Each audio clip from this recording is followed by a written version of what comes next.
Hello, Night Nation. I'm Trey Strelko, joined by Adam Eaton. Welcome in to Sons of UCF Live. Adam, it's just the fourth day of the month, so I am going to wish you a happy new year. I know you don't like that too much for it lasting too long, but on the fourth, we're clearly in the good.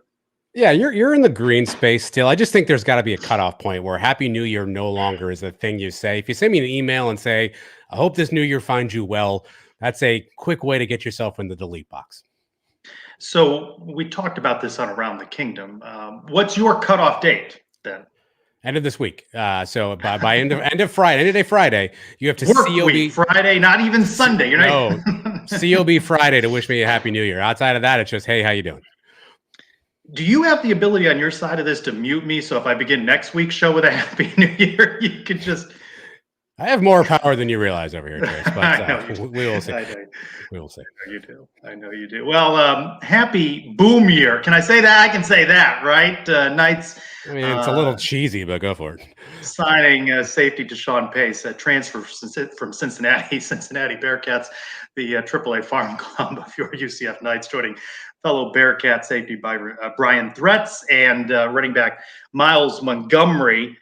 Raiding Cincinnati, 3 guys in from the Bearcats. But the big boom, of course, of the week happening on New Year's Day, Arkansas quarterback KJ Jefferson committing. Eric Lopez and I talked about it on Around the Kingdom, but you didn't have opportunity to weigh in on that. Where are you? How do you feel about it? Yeah, listen, he fits the mold of what Gus Malzahn wants to do. I mean, he's a 3-year starter at an SEC level program. He's had some success at that level. He's been in big games. He beat the Florida Gators in the Swamp, a place he'll be this year for UCF. So I like his experience. I like some of the things he's done on the field. He had a rough 2023. I think a lot of people chalk that up to Dan Enos, who was his offensive coordinator, who ended up getting canned halfway through the season. But all the experts out there, and I don't pretend to be one, but those who do tell us that his style of offense is what Gus Malzahn is running, and that's a really good fit for him. Kendall Briles was his previous OC before Dan Enos. He ran the same sort of system that Gus runs with, sort of read option. So it feels like on paper, this is a good fit. Prototypical guy, 6'3", 247. I mean, you got to imagine that Gus likes that size, and there's going to be a lot of Cam Newton comparisons. I think we have to pump the brakes on that. And this fits all the molds that you would think Gus Malzahn needs. And so right now, I mean, you got to consider this to be a home run get for UCF. We'll see how it plays out on the field, but on paper, where they don't play the games, by the way, it looks like a home run for UCF. 67 touchdowns against 18 interceptions, 21 more on the ground. Spring camp, of course, a ways off just yet. No doubt Gus Malzahn will be asked at some point by someone about open competition at quarterback, but do you think there is much of one? I mean, logic would tell me no, right? Logic would tell me that, you bring in a 3-year starter, an SEC program. You probably didn't do that to ride the bench. Now, I guess there's some precedent. We saw Spencer Sanders go from Oklahoma State to the bench at Ole Miss, but I think there was NIL involved in that. So your logic would tell you there's probably not a reason KJ would come here if he thought he didn't have a chance to win the job. So my assumption is he leads into this thing as QB1, but anything can happen, I guess, if somebody kind of comes out of nowhere and this EJ Colson is all of a sudden a game changer, or Timmy McClain has a great offseason. I guess anything can happen, but I would be willing to bet a significant amount of money right now that first snap of the year goes to KJ Jefferson, barring injury, of course. It seems that the Timmy McClain camp, and there are a lot of proponents of Timmy, that he may be getting the short end of this stick. It's hard to say. I mean, those are sports, right, Trace? Unfortunately, I mean, they're always bringing in guys for competition, and so it's hard to say. I mean, certainly, if you're Timmy McClain, you wanted a chance probably to prove this job. You had that opportunity a little bit last year. You had to wonder, did you do enough? Did he have enough time to learn the offense? Did he have enough time to really acclimate? So I certainly can understand why, if you're Timmy McClain or in the Timmy McClain camp, you say, hey, give us a chance here. We're pretty good. And he still may get that chance, but I mean, unfortunately, that's sports, right? Every year, someone's coming in that wants to take your job, and now Timmy has that chance with KJ, right? He has a chance to go in there and outwork him, and maybe there's a weird scenario where that takes place. But I can understand the sentiment, But I mean, I think if you're UCF, we needed depth in the quarterback room. We could not go into the season with just Timmy McClain, an unproven Dylan Risk, an unproven Riley Trujillo, an unproven EJ Colson, and Xavier Williams, who barely sniffed the field at all last year. I don't think you can go in with that quarterback room. So you needed somebody. This kid's pretty good. It may be unfortunate for for Timmy, but best man wins the job, right? Well, let's contrast that with the just completed season. UCF quarterbacks 24 touchdowns against 11 interceptions on the season. I asked on my poll question, grade the quarterback position in 2023. Nearly 54% giving it a C, 42% nearly a B. You like to spring games on me, especially during Around the Kingdom. I'll spring one on you. Oh. A 0 to 100. 100's excellent, 0's just loserville. How would you assess not only quarterbacks in 2023, but then what you see now going into spring camp? I'm going to go with an 83 for last year. 83. I think there were some games where, John Rice Plumlee specifically, kept us in games and made some really big plays. As much as we lost at Oklahoma game, I mean, he played probably one of his top 2 or 3 games at UCF in that contest. But then you saw some games where, it just didn't look like it was clicking. I think Timmy took some time to adjust. So I can't give that thing a full, I think 83 is like what, a B minus, maybe a C in the, dude, when I was in college, 83 would have been great for me, by the way. Can I ask you a question? I was talking to my nephews about this over the holidays. Yeah. When you were in elementary school, what was an A for you where you grew up? I want to say we were in like the 92 to 100 range was an A. See, we were 94 to 100 when I was in school. And my nephews are like 90 to 100. Like 85 to 93 was a B. Kids these days, geez. 94 to 100, that's a strong A by comparison. I'm sorry, I digress. I don't know what I was saying here. You asked about 2024. I can't really give it a grade yet, right? I mean, on paper, you'd think. Well, how confident are you in this room? You feel more confident than you would have a year ago with the arrival, with John Rice Plumlee in the mix, Timmy McClain in the mix. Do you feel more comfortable with this quarterback room? Well, I guess what you're really asking me is, do I think KJ Jefferson is a better quarterback than John Rice Plumlee? And I guess my answer would say probably as a quarterback. Now, I think Plumlee was a better athlete than KJ. I don't think he has the speed of Plumlee, but he's also twice the size of Plumlee. So that's got to count for something. So I'll go with probably feel better because I think the quarterback play from KJ is probably a little bit better than what JRP is. And only if, for one reason, JRP didn't play quarterback, as we've heard before he got here, and KJ's been lining up under center. So I'm going to go probably I feel better about it. Mm-hmm. It is interesting. On paper, at least, it looks in this position group as if though UCF goes into the next season with an upgrade at the quarterback position. Certainly some talent. You look at him as a bridge to 2025, some talent in the room.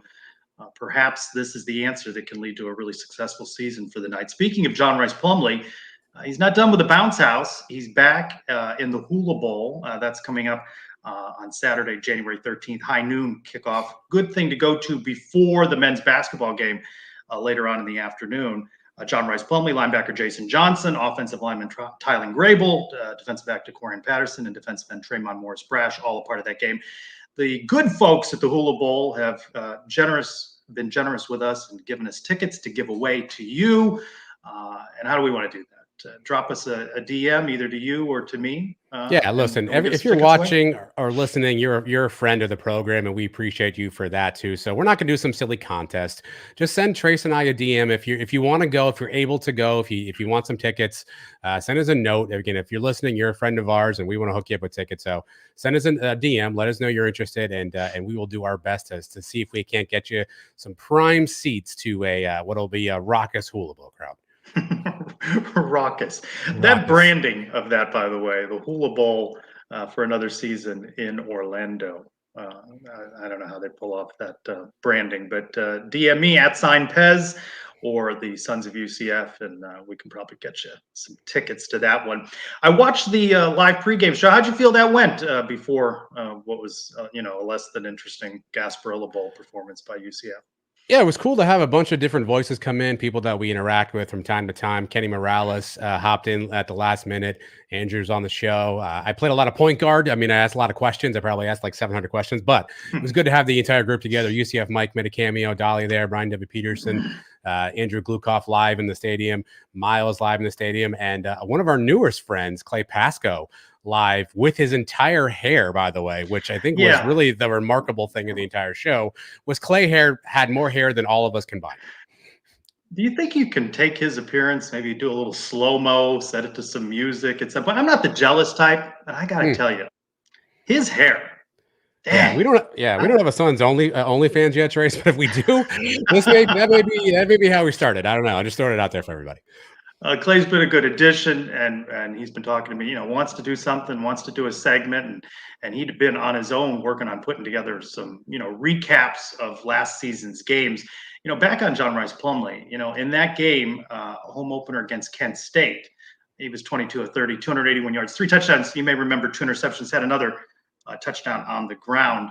Let's debut Clay's Corner with a quick look back at the Knights' 56-6 win over Kent State. Welcome to another edition of Clay's Corner, where today we're going to do something a little bit different, and that is recap every game of the 2023 UCF season. Ever have trouble remembering the games? You know, it's been a long season. Can't really blame you if you do. Do you not have 3 hours to devote to go watch the entire game? I'm going to summarize UCF's entire game in about 1.5 to 2 minutes. Let's get started. And to kick off our 2023 season home opener, we begin, of course, with Kent State. Of course, the game begins with JRP hurdling a DB. I mean, why did he do that? Then, of course, an absolute JRP bomb to Xavier Townsend scores a first touchdown of the season to go up 7. JRP rushes into the end zone thinking he's Money Manziel. Yeah, and actually when JRP did this, he was looking in my direction. I'm convinced that he looked at me. I don't know how that's relevant to any of this, but just want you guys to know that. Of course, Henshaw does what Henshaw does and sends Jordan McDonald and the Wildcat into another UCF touchdown. A huge interception by DeJordan Mask gives the ball back right to the offense. Then stormed down the field, and JRP throws another touchdown to Alec Collar. Beautiful. And, of course, we can't forget about lights up, lights down. I mean, just look at this. It's beautiful.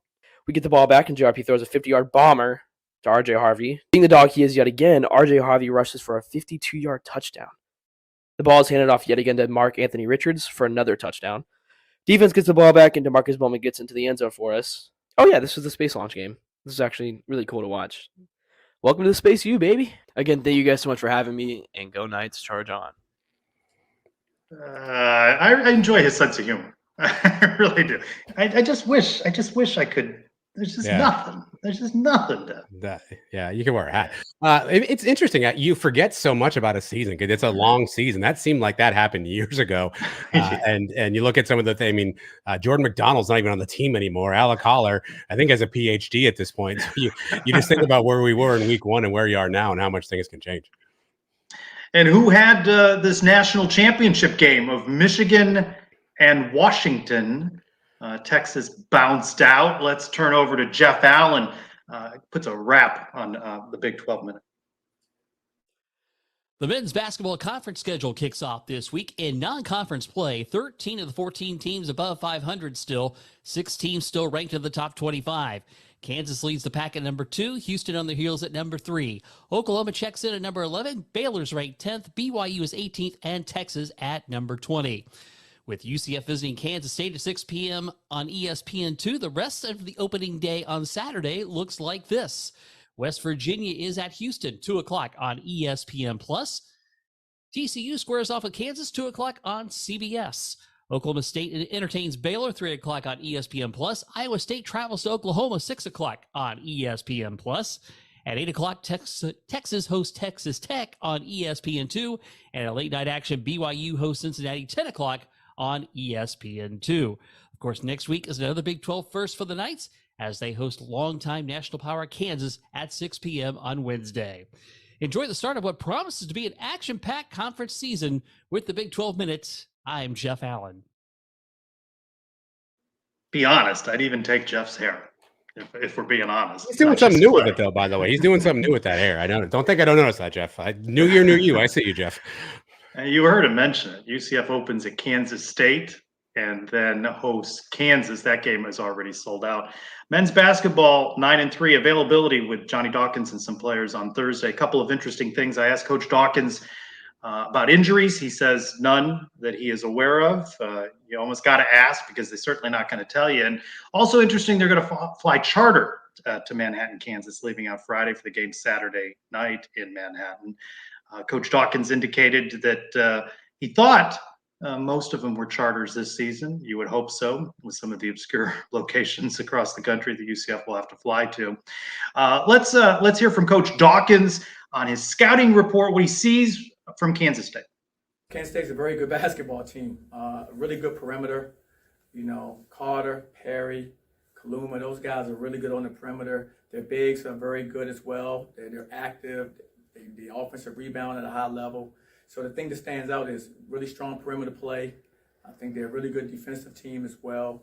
And they play with good pace. You know, we have to make sure we, can slow them down some. They play with a good pace as well, whether, they make or miss. They're running the ball down the floor and they're looking to create.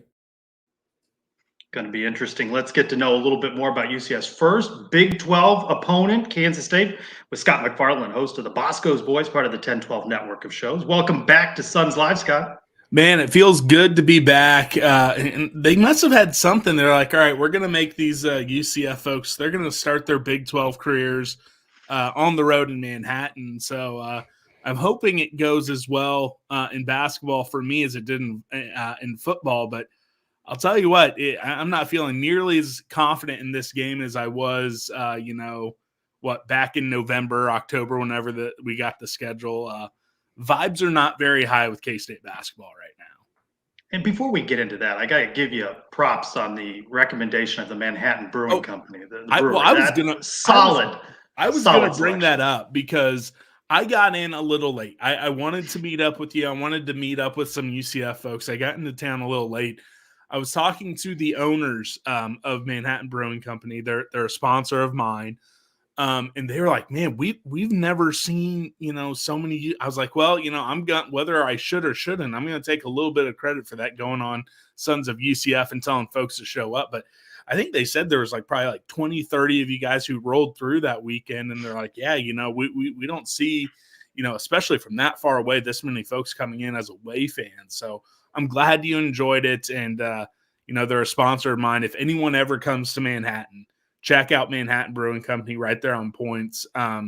You won't be sorry.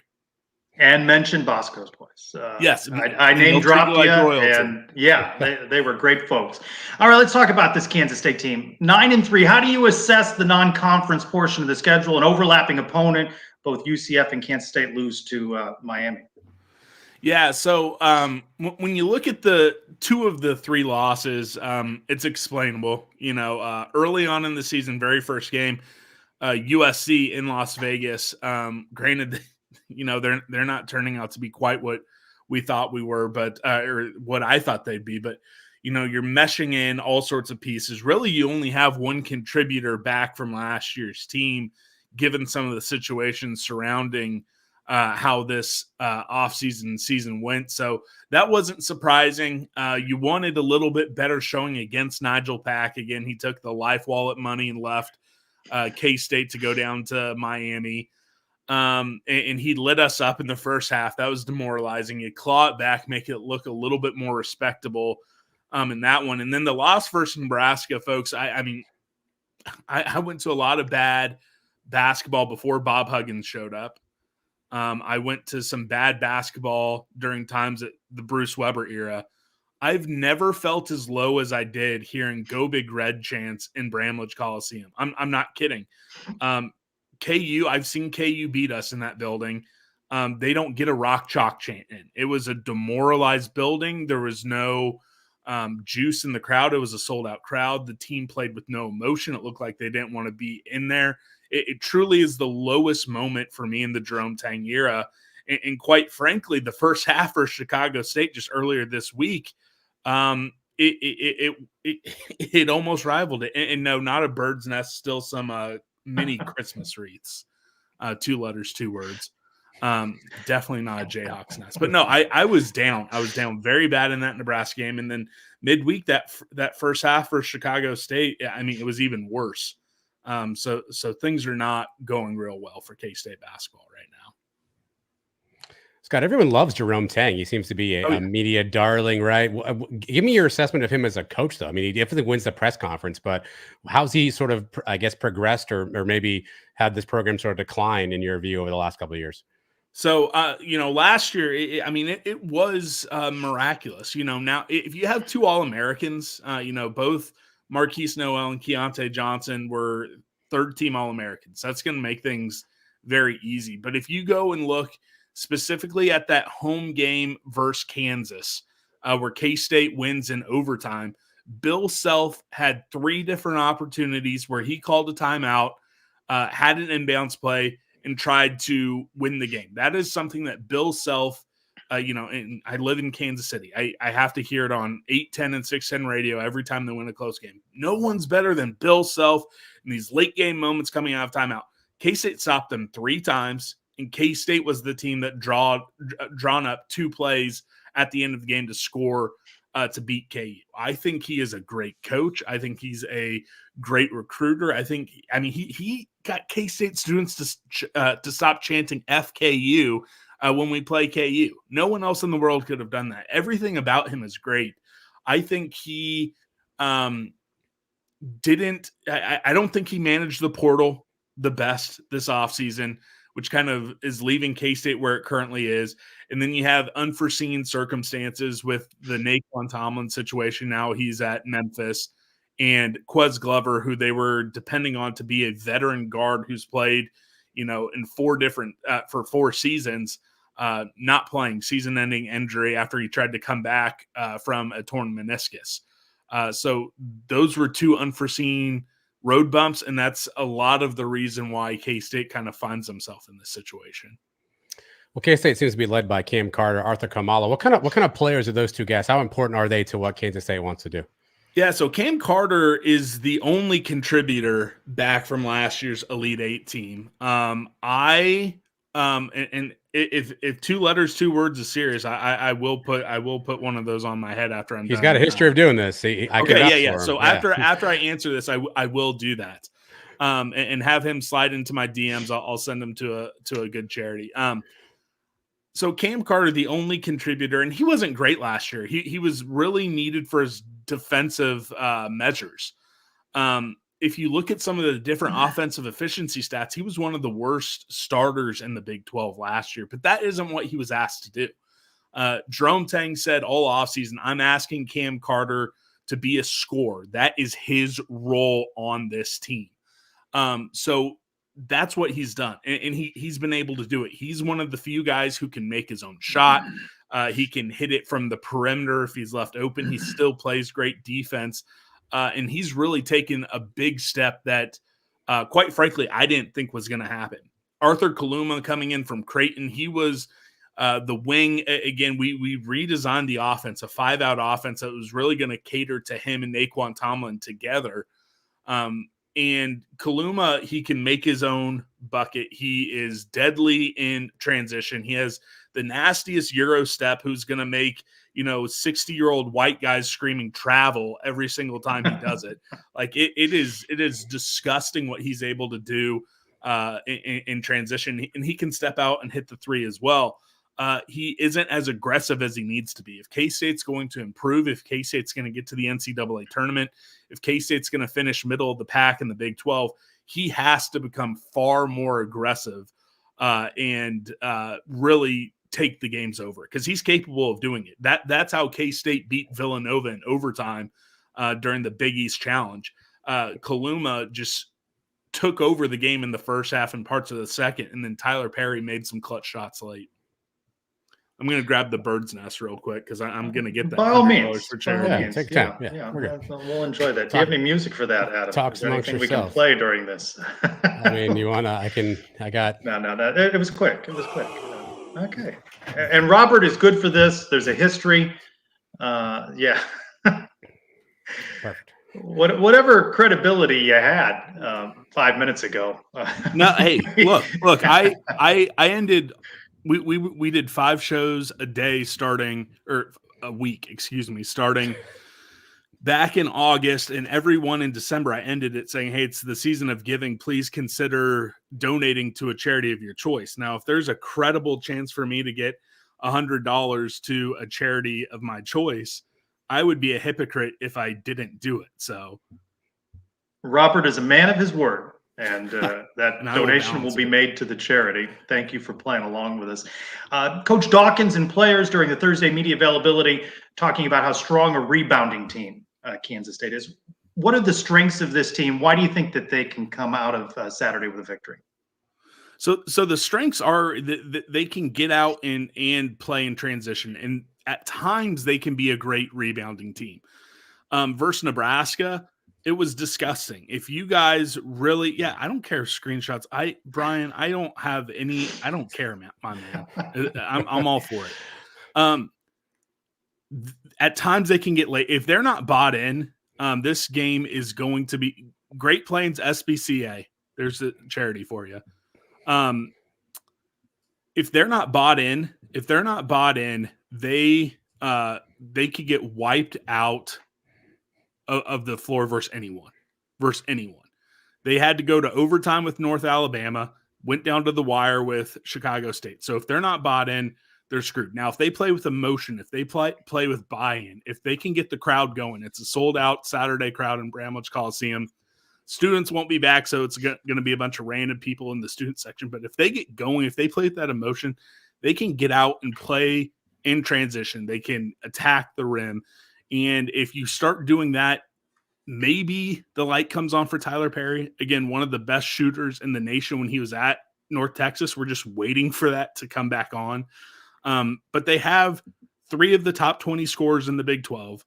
At times they can play good defense. At times they can rebound. If they're bought in, and all 3 of those guys, Kaluma, Perry, and Carter, can score the ball, I mean, they're a team that can beat anyone. The downside is they have been so inconsistent, and that's what's killed this team. You mentioned the home arena, Bramlage Coliseum. How much of a home court advantage is this? How intimidating can this atmosphere be for this UCF team on Saturday? I wish the students were back. I wish the students were back because on a generic Saturday night with the students back, I truly believe and the fan base is bought in. Again, that was the problem in the Bruce Weber era. It's not a problem with the Jerome Tang era. But on a Saturday in Bramlage Coliseum with the students back, I truly believe it can be a top 20 atmosphere game in, game out. When KU comes to town, it is the single most violent, obscene, and wild atmosphere in college basketball for one night a year. I don't think it will ever be able to be that nonstop. I think that it will be loud, but again, it's not going to be the students. It's probably going to be worse or a tougher crowd, a more hostile crowd than some of the places you went in the American. But again, it's not going to be full blown, craziness that it could be if this game was 3 weeks later. Scott, what is the bugaboo for this team if they're not playing well, if they're struggling? What are they doing that's biting them in the foot? Yeah, turnovers, lazy turnovers, lack of movement on offense, and then lack of heart when it comes to rebounding. That is where they have gotten in trouble versus some of these bad teams. Again, we had to go to overtime with 2 really, really bad teams. But then at the same time, I don't think LSU is going to set the world on fire, but we dominated that game wire to wire in Baton Rouge. So I think if they're not bought in, if they don't have, I think with basketball, if you have the team, so much of it comes down to buy-in and emotion. We hear Jerome Tang talking about some of the players lacking maturity, lacking the buy-in, all that type of stuff. It's frustrating for fans because of that. That was like the one thing you could depend on last year. So that's what's going to get them in trouble. And then at the same time, if they have it, I think K-State can win any home game as long as they're bought in. So I'm hoping we see a lot of that in Big 12 play. Or well, give us a prediction. Give us what you think is going to happen on Saturday. Yeah, I'm pessimistic. I don't know what the line's going to come out to be, but I still think K-State finds a way to win. I think it's going to come down to the wire. And quite frankly, in Big 12 play, anything can happen. And whatever you guys think of, UCF and where you guys think you are, I think there's something in the water. Once you join Big 12 play, it doesn't matter if you end up 4-14, you're going to have 12 games that are coming down to the wire. Even those really bad TCU teams, when they started, they got KU at home, late in the game. So I think it's going to be 68-65 K-State. I think you're going to see Cam Carter, Arthur Kaluma, Tyler Perry all scoring around 15 to 18 points. Not a lot from anyone else on the bench. And I think it's going to come down to either a defensive stop late for K-State or a Tyler Perry 3 in the final 30 seconds that brings K-State out on top. Are you happy with the way the football season ended here in Orlando with that Pop-Tarts Bowl victory? Yes. If we're saying yes, if we are zeroing in and saying how the season ended and only saying the bowl game, yes, 100%. Loved that. Wish I could have been down there. But I went to the game. It took me 2 hours to drive from Topeka, where my parents are, to Manhattan, a drive that usually takes me 30 minutes in that snowstorm for Iowa State. And I stayed through that entire game. The entire season was tainted by that game. But I'm just going to try to put that out of my memory and just think about that nice evening in Orlando to have K-State beat NC State. And everything I heard, you see the banners up, welcome to Big 12 country, all that, the red carpet being rolled out for K-State by UCF fans. This is what the conference needs. UCF, it's the embodiment of what I always wanted the Big 12 to be. So I heard only great things from K-State fans who were down there interacting with UCF folks. I'm so happy you guys are in the conference, and I'm so happy K-State got that win down in Orlando, especially since we won't be down there until 2028.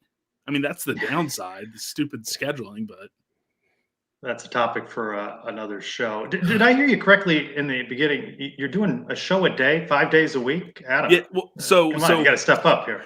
So starting in August, it was 5 shows a week. So every weekday. We started it at the end of July with Blitz Month, and I was doing 3 or 4 previews with different K-State media personalities, different K-State podcasts, all that type of stuff. And then I would have one show a weekday all the way, including holidays. I cut it back to 3 a week during basketball season, 2 to 3 a week. And we're lucky K-State women's basketball. They're a nasty team with that defense and Aoka Lee. So I get to talk about K-State men's and women's basketball quite a bit in the winter, and a new OC, transfer portal recruiting. It's never been a better time to be in the content creation game when it comes to college sports. And quite frankly, I don't think there's ever been a better time to talk about K-State athletics. So it's a grind, but I wouldn't do it if I didn't love it. Well, we appreciate you carving out some time to talk with us on Sons of UCF Live. Have a great 2024, continued success with the show, and Robert will be in touch with you to make that donation. Yep, Great Plains SPCA. And hey, I would challenge anyone, look out for all those animal shelters down Florida or wherever you guys are listening. Especially 6 months from now, there's a lot of inconsiderate people who try to get a pet for Christmas and then return them or take them to a shelter.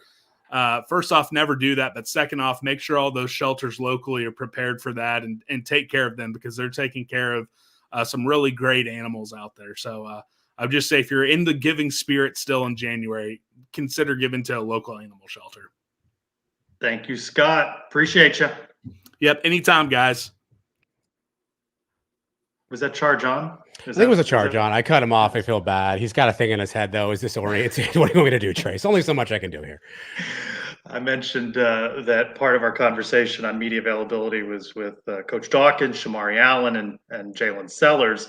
Shamari Allen was asked about what the Big 12 is going to learn about UCF beginning Saturday. That each and every night we go hard, and we will surprise a lot of teams early, and then they'll have to put us on their radar. Let us ask our expert on all things UCF basketball, Ben Hazel, former UCF development coach, back with us on Sons of UCF Live. Ben, Happy New Year to you and your family. Happy New Year. Glad to be back. I'm not going to lie. He got me a little juiced up. They sound a little scared over there. We're ready. I was going to ask you, you see, this is an opportunity with Kansas looming. We won't jump ahead to Kansas, but this is an opportunity to steal one on the road to begin the season. Oh, yeah. And I mean, the more I look at it and the more I hear from the K-State side, it's looking like not as much of a steal. It's looking like something we could really just, if we impose our will, we could go take that thing with no problem. All right, so the Knights finished 9-3 in the non-conference portion of the schedule. Our guy Andrew Cherico with a new video out on Sons of UCF's YouTube channel, the good, the bad, and the ugly. How do you look at what was your big good takeaway from the first 12 games? I just like where we're at right now, right? Like I really think we figured some things out defensively. I think we're still we found some pieces as far as offensively, and I think we know what we need to do well in order to win games. I think it'll show up immediately on Saturday, but I do think we're in a little bit better position to kind of know who we are and know how we want to go about things. And we got all the pieces coming together at the right time. CJ Walker back, Antoine Jones contributing. So we're trending in the right direction. Ben, obviously Jalen Sellers got off to a really hot start, kind of came back down to earth the last 5-6 games. What does he need to do, or what does Coach Dawkins need to do to get him going again? I don't think it's anything that Coach Dawkins can do per se. I mean, he's putting the ball in his hands. His shots just weren't necessarily falling. I think he just needs to settle into the new phase of the season where you're starting to see that scouting report be a little bit better and guys are really honing in on taking some things away from him. I really like what Darius has done as that's continued to unfold. He's been a little bit more aggressive, and so is Chi-Chi. So I don't think it's anything that he necessarily needs to do. I think for him, it'll be a little bit more mental of just slowing things down, picking and choosing his spots, because he's just a downhill guy all the time, but really being a little bit smarter about where he can attack and where he can kind of set other guys up.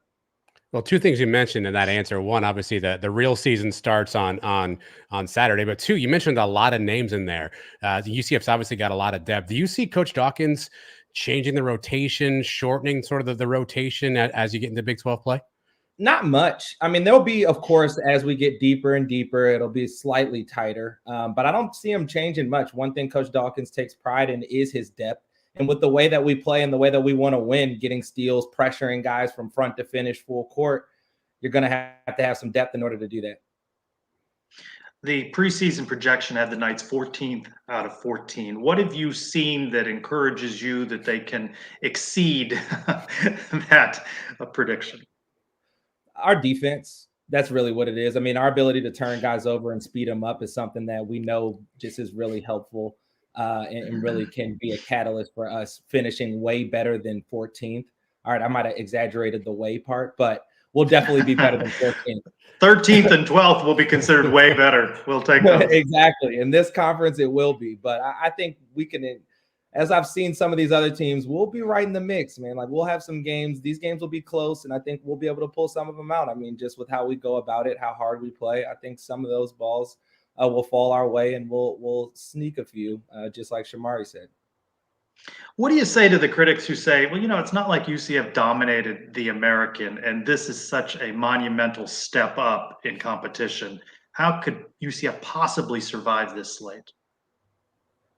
Well, what I would answer to that is, I mean, yes, of course, if you're looking at the top half of the Big 12, that might become an issue. But I mean, the bottom half of the Big 12 isn't like world beaters as far as you see your West Virginias, your Oklahoma States, your Texas. They're not anything better than us. Like I don't know why they look at them and say, hey, they're just so much better because they've been in the Big 12.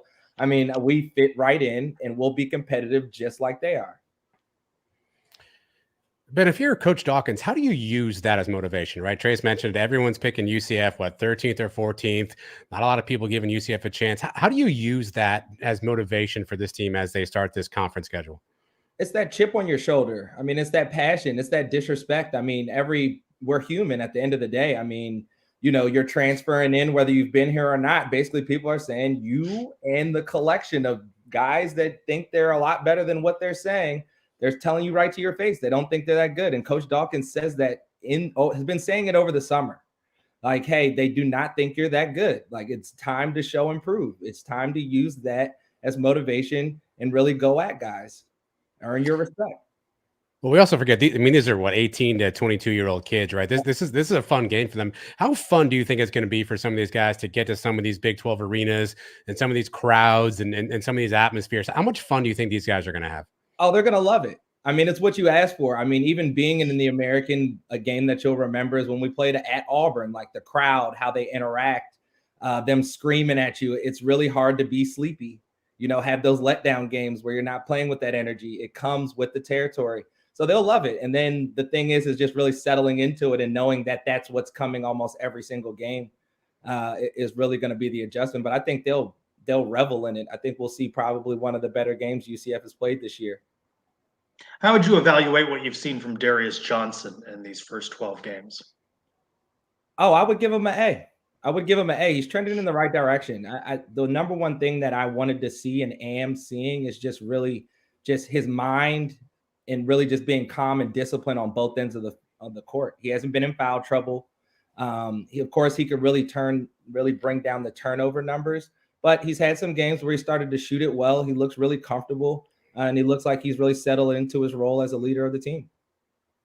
So on this week's Around the Kingdom, Eric Lopez, Adam, and I, we each selected 3 games that we thought these are the games that UCF could win. I want you to evaluate the selections, if you would. My picks were West Virginia at home, West Virginia on the road, Cincinnati on the road.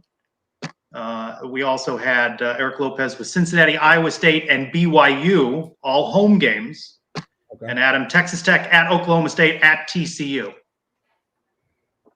I like your picks, but I would also add Texas Tech in that mix of your picks with the West Virginians, but I would throw in Texas Tech in there. So West Virginia. So of the 3, you think I've got the best chance of picking up some wins in my I do. The BYU pick was pretty strong. Whoever put that in bold pick by Eric Lopez. Bold. That is very bold, but I think you hit it on the head. West Virginia, Cincinnati, and then I would put in Texas Tech. Those are some games that I now look at like we look good. I mean, he picked West Virginia twice. Ben, how hard was that? But all right, so obviously, I got the first pick. Smart move. That's fair. Look, obviously, our first 12 games, we weren't exactly playing Big 12 competition, but UCF held the opponent to 38% shooting.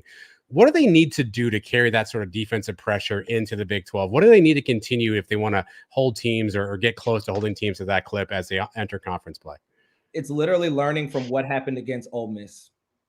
The number one thing that these guys walked out away from that game was like we gave them too much respect early on. We didn't bring that pressure that we brought in the second half in the first half.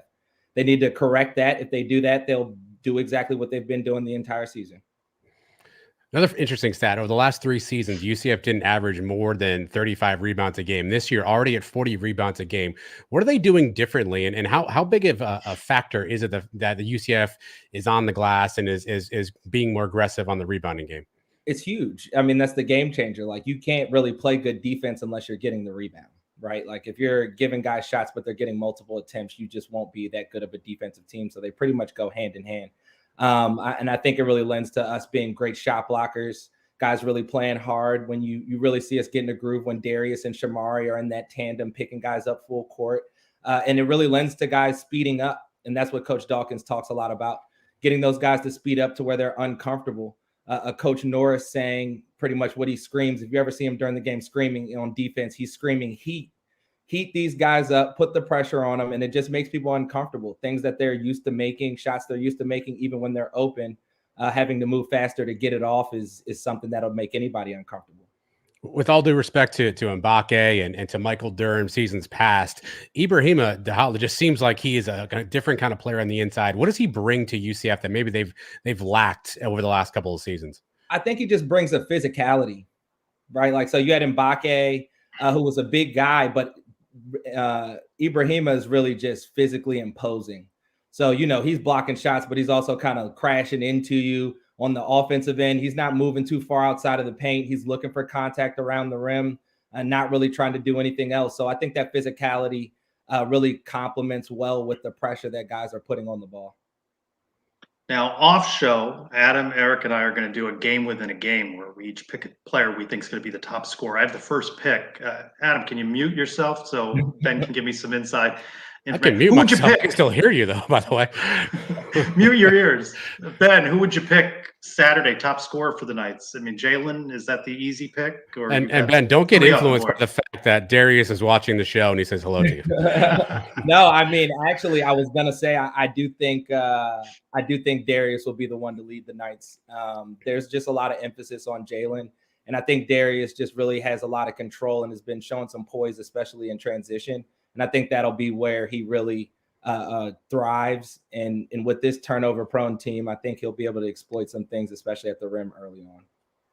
Don't want to look ahead, but Wednesday, Kansas I can't at the wait. arena. Students back, game sold out. Tell me how much you're looking forward to that atmosphere. Oh my goodness, I cannot wait. I've been telling my girlfriend about it for weeks now. Like, she's just never seen the arena in the way that I know it's going to be against Kansas. So I mean, I'm not even playing, but like, I've been in the house stretching. Like, I'm just getting ready. Like, I know the Kansas fans are going to be in there, and I'm ready to mix it up with them. Like, let's go. All right. Ben, Good stuff, are you Ben. superstitious, Ben? Do you have like a pregame ritual, even though you're not coaching or you're not on the floor anymore? Do you have like superstitions? No superstition as a coach. As a player, the main thing was my shoes. I was just a shoes guy. Like, if these shoes I didn't shoot it well in these shoes, they were never to be worn again. So I don't have any superstitions now, but now I just want to, make sure I bring my energy, talk my noise, and just do my part in the crowd so that the guys know, I'm right behind them. Good stuff, Ben. Appreciate you being with us. Looking forward to seeing you out at the arena and joining us again on Suns Live. Can't wait. The time is here. Go Knights. Charge on, Ben. Thank you. All right. So, Adam, I'm going to make a selection. I'm not going to reveal it now, for top pick in the game within the game, but I only have so many pairs of shoes. I abandoned my shoes. If I'm wrong on this pick, he's sort of swaying me with Darius. Are you wearing shoes right now? Are you wearing shoes right now? Flip flops. Okay, I was gonna say you're at home. You don't have to have shoes on your house, do you? Flip flops. Okay. All right. Just checking. So how you feeling? You encouraged? You like the opportunity on the road at Kansas State, because it doesn't get any easier. Kansas at home and then BYU. That's two tough ones at home, but opportunity to get one on the road. Yeah, I've said all season long, I think it's going to be a fun year. I'm really encouraged by how competitive the team has been early on, right? I think we've been in every game. Obviously, that we lose a couple of close ones, but I think it's going to be fun, man. I think it's going to be, we're the underdog, like Ben said. It's kind of us against the world. No one expects anything. So I'm hoping we hang around in some of these games. And, to what Ben said, Kansas State dribbles the ball off their foot, and all of a sudden somebody in UCF gets hot, and before you know it, it's 2 minutes to go, and it's a tie ball game. That's going to be a lot of fun to be in some of these games, and I really am looking forward to kind of the juice and the energy. I mean, Ben hit the nail on the head. Like, with all due respect to ECU, watching UCF at ECU sometimes, and you could count the people in the crowd during those games. It felt like you could probably take a nap at halftime, no one would notice. So I think the energy, I think all that stuff is going to be fun to watch and see UCF on these courts that we've probably watched for years against some of these schools. And you never know what'll happen, man. Someone gets hot, a ball bounces off someone's knee, someone gets in foul trouble, and games can turn quickly. So I'm walking in eyes wide open, looking to have some fun, looking to enjoy the team, and really about the vibes. If we lose the game, as long as we're playing hard, playing well, I'm going to actually count that as a success this season.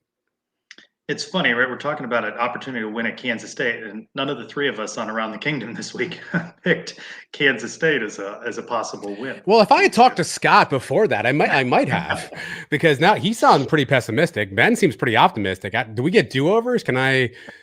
No, we're not doing that. Okay, we're probably not going to get do-overs, but we will evaluate how we did. Your rules, apparently, Trace. Yeah, I'm making up the rules as they go along. I told you I was jealous of Clay's hair. I'm also jealous of at Emptiness on Twitter, Michael's hair. He kicks off our next segment. This is Michael, otherwise known as Emptiness on Twitter.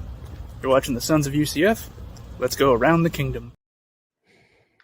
I would love that much hair. I would. There's things you can do. I mean, there's options. I don't know.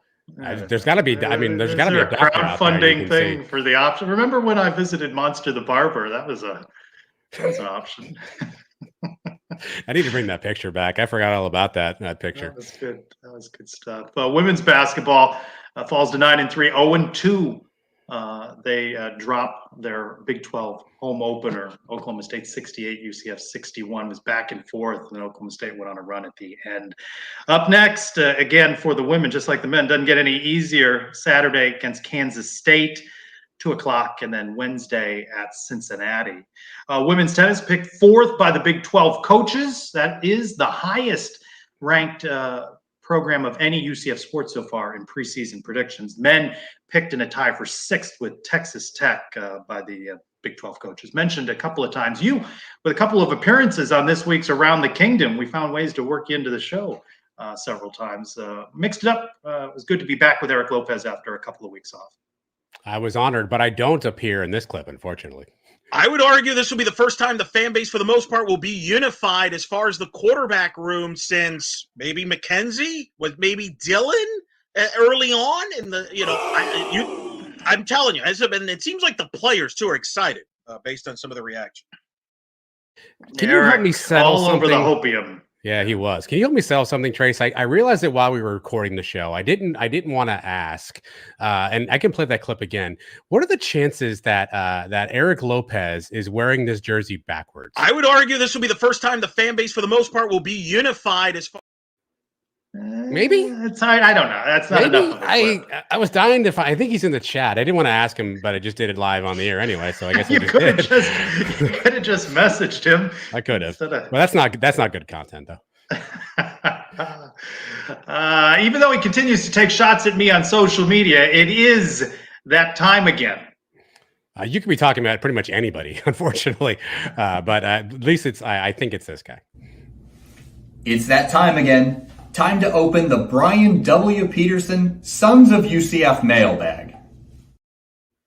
Try out a new segment for a couple of weeks one time, and the guy never lets it go. We brought back this mailbag. It's here. Other shows stealing an idea we stole from other shows. Is that right? I'm not in the loop on this. All right. We got music. It's there. The aforementioned Michael at MTS4. Caleb Williams famously said, "I don't believe in curses," in a Dr. Pepper Fansville commercial this year. USC that went 1-5 after the commercial aired. Do you think he believes in curses now? And how funny is that app? You know, the one I like is when the guy's deciding between the quarterback and the can of Dr. Pepper, and the guy gets pulled into the transfer portal. That's the ad I really like. Two things. I don't think I've ever had a Dr. Pepper. And then secondly, secondly, if you see the picture on Twitter of Caleb Williams and his Los Angeles penthouse view, you're not going to feel so bad for him after all. So I'll leave that there. No, he did all right. Michael has a more serious question. What are you most excited about? The KJ transfer, the RJ return, Javon and Kobe's return, and why? Still doing Javon. I'm gonna go RJ. Well, he's still toying with the fans. I'm gonna go RJ Harvey because I know what he can produce. I've seen him on the field, and so I'm gonna go RJ Harvey because I know how important he was to UCF. Again, KJ may be exciting, but we're not gonna know until we know. On paper, I'll go with KJ. How about Zeebel's UCF? Trey, hold on real quick. I'm sorry, Trey. I hate to do this to you. You skipped a question on the rundown here. Did I? You did. Hardos Ian wants to know. I moved it. You moved it. Okay. All right. Well, I told you. I sent you a message. I said I moved a question. That was to me. Yeah. Well, we'll get. You didn't say which question, but okay. Never mind. Sorry. What's that question? Move on. We can ask. We should rehearse this. We should rehearse this. We rehearse very little. I'm getting shunned for my Dr. Pepper takes. Wow. I mean, I didn't think that was controversial. Soda, or you've never tried a Dr. Pepper? Never tried a Dr. Pepper. No. What does it taste like? Is it like a root beer? Is it like, what is it? No, I wouldn't describe it as a root beer. I don't know how to describe it. It's not my soda of choice, but someone give me a description of a Dr. Pepper, and maybe I'll try one on next week's show or something. I don't know. Oh, you could do that on the live show. You could watch your facial expression. Okay. Try the Dr. Pepper. Okay. Zeebel's UCF asked us a question a couple months ago, and I thought it was too early. I said we got to revisit this question. I, of course, long forgot that I said that. Zeebels did not. Threw it back at us, asked us again. Obviously, the Big 12 is a better conference than the AAC, but from a purely fan viewer perspective, how you feeling about the first year in the Big 12? So Zeebels lists pros, better competition, fans in stadiums, games on channels like Fox. Cons, more losses, no rival, but also games on places like FS2. Stack it up, side by side. How do you feel? Honestly, I think he nailed this list. This is honestly what I probably would have gone with. I think, the competition obviously was better, although it didn't always turn out in our favor. I do think it was cool. I didn't get a chance to do any road games this year, Trace, but I know you were in pretty much all of the road stadiums, right? And got to see the atmosphere. I think a lot of people enjoyed those road trips. I think that was a nice thing. I don't know about one game on Fox as a win. I'm not sure if I give that, but I definitely enjoyed seeing us in those stadiums. I think the cons are right on though. FS2, remote announcers. I do think that was a bit of a doldrum on the season, and certainly not having that rival, I think, was also a challenge too. So I think Zebo's nailed that list. I think the list is spot on. I think side by side, it's an upgrade being in the Big 12, and some of these things will take care of themselves over time, such as a rival. Of course, with the way the schedule looks, it's all new schedule, right? You got a lot of Pac-12 opponents on that schedule, so it's going to feel like a new league all over again. And next year it'll probably usurp this, right? Because you're going to get the Colorado's coming to town, right? I think Utah's coming next year, right? So you're going to get a lot more competition in the bounce house. I keep getting a phone call every 14 minutes asking about my season tickets, right? So there's going to be a lot of hype, a lot of excitement for these games. So probably next year will usurp some of that. I'm also hearing from people, by the way, who say that Dr. Pepper's terrible. So I don't know who that is. D. Deditz. Medicine. No. Yeah, I got Dolly gave me Coke with a splash of Robitussin, which doesn't sound good. Wow. Yeah. So. Wow. No, I wouldn't call it that. At Riley Carey 16, how big of a home run is KJ Jefferson coming to Orlando and Kobe Hudson coming back? And I want to thank Riley Carey 16 for the nice shout out. Praising the Sons of UCF, how much he likes the show. I think he called it the best live show he watches Thursdays at 8. Man, that was a compliment. That's tough call. I took it as a compliment. How about a home run? Home run. I mean, I think it's a solid triple right now, right? I think it's a solid triple. I don't know if we've rounded third yet and gotten home. I think Kobe's a really important piece. I think if Javon is indeed going to potentially not return to UCF, as rumors suggest, he can slot into that number one receiver and really kind of shine. I think he's got the skills for that too. But we need to see this offense clicking together. We need to see Gus's play call choices and how that looks. What is he going to do with a 6'3", 247-pound quarterback? So I think it's a solid triple, maybe rounding third, but I think right now the third base coach has the stop sign up. At _all-night_ does KJ's transfer in suggest that we have a quarterback battle on our hands for the 6th year in a row, or is there no competition? I can't imagine. I'm just so interested in that answer from Gus, that 20 seconds is not saying a whole lot. Some have told me he's going to declare it over in spring. I don't think that he will be so I disagree, Trey. I think we do have a controversy as to who the backup's going to be. Is it going to be Dylan Risk, Kevin McClain, EJ Colson? I think that's your controversy. Who's QB2? At Jim Suspendo, how do we get KJ Jefferson to wear number 10? Money talks. Well, here's the thing. So he wore 1 at Arkansas. On the current UCF roster, 1 is on offense. 1 is being worn by one Javon Baker. So yeah, there's a path there, but maybe he wants a new experience. I kind of want the quarterback. I mean, we've seen number 10 quarterbacks for a long time. Give me another number out there. Give me an 8. Give me a Dante number. I think 8's available on offense. An 8. I think 8's available. At Crash Cart 1, how does the quarterback room respond now? Do they welcome the player and help with the signals and the play calls and all the learning? Yeah. They'll be good competitors. They'll be good sportsmen.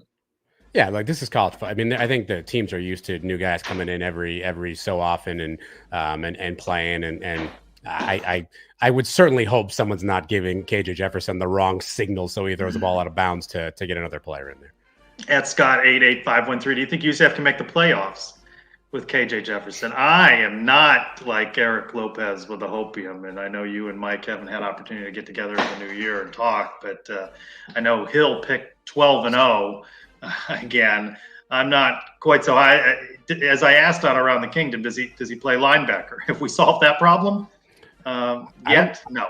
I can't prove he doesn't play linebacker. Look, I think there's always a chance, right? There's always a chance that you run the table, bounces come your way, strange things happen.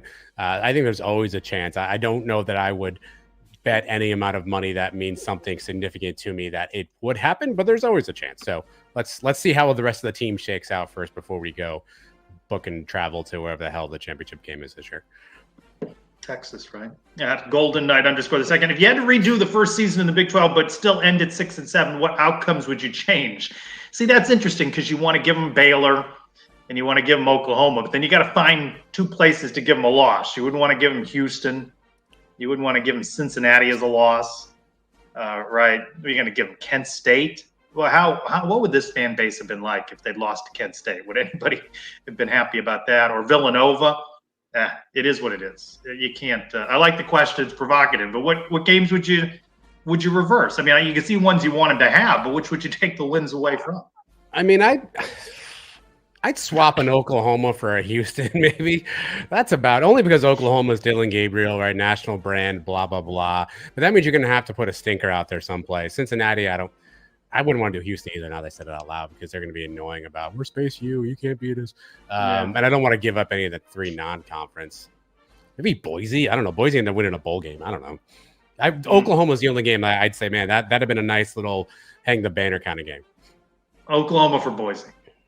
How about that one? At Clay _ Pasco. And now that we have a pretty good understanding of our 2024 offense, what games seem threatening and what games seem less threatening to UCF's season? I mean, what we seen last year, they're all a threat, right? Like I think outside of I feel a little bit better about the Florida game because KJ Jefferson has beaten the Gators, so there's that. Yeah, I think they're all going to be tough games.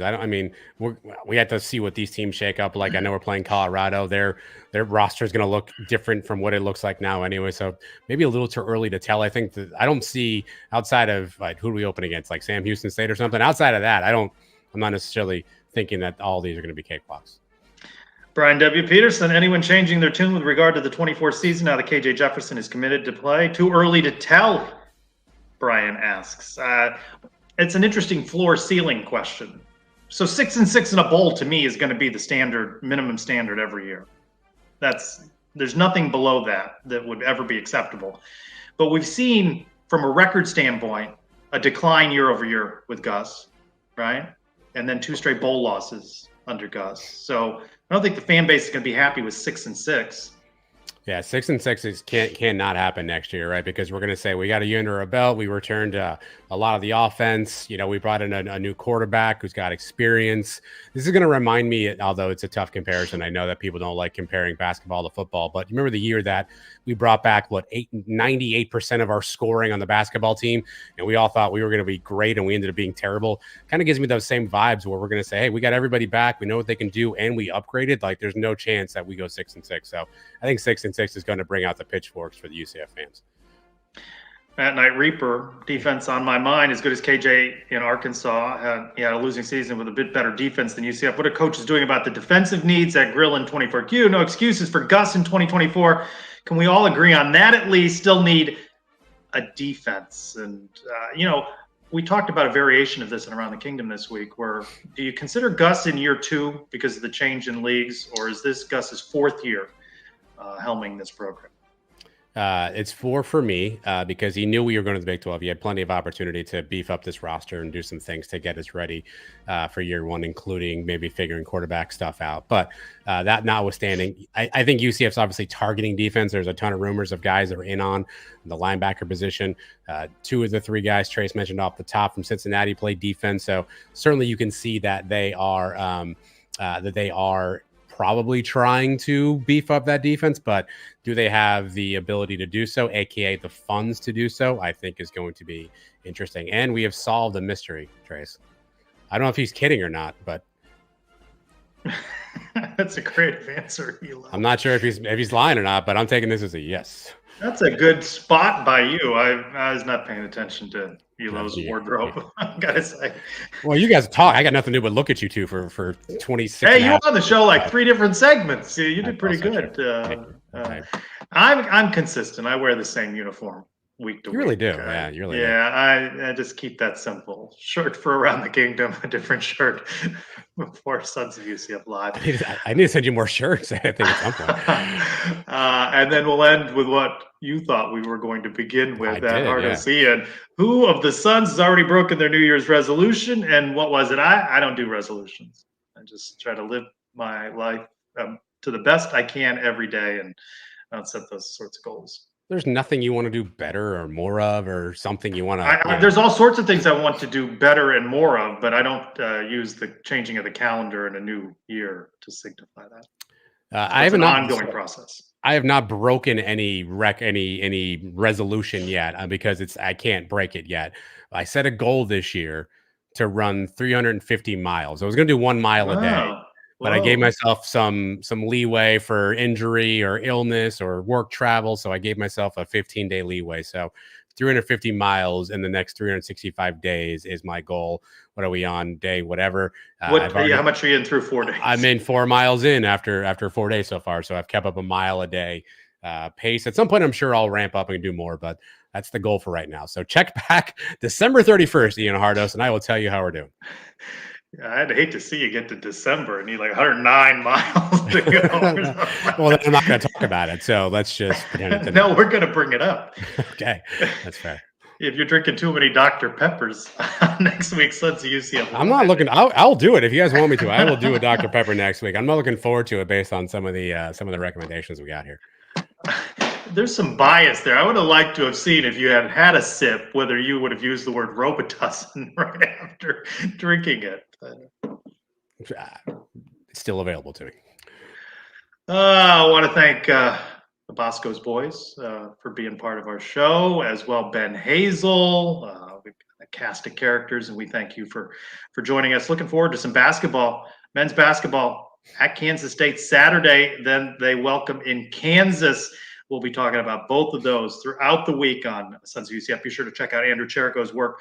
New video up on the Sons of UCF YouTube channel. And DM me or the Sons of UCF for those Hula Bowl tickets. I'll post that online as well. For Adam, I'm Trace. Go Knights! Charge on. Actually, really quickly, hold on a second. I know what this means. Patrick wants a challenge. I mean, I don't know what cheer wine is. But, I've heard of cheer wine, but I've never had cheer wine. Are we doing taste testing now? Look, the summer months get really tough, Patrick. You could be on to something here. We could do Suns taste testing coming soon, so everyone stand by. But everybody have a great evening. Hi, I'm Jennifer. Thanks for watching the Sons of UCF Live. Go Knights! Shine. What a perfect way to end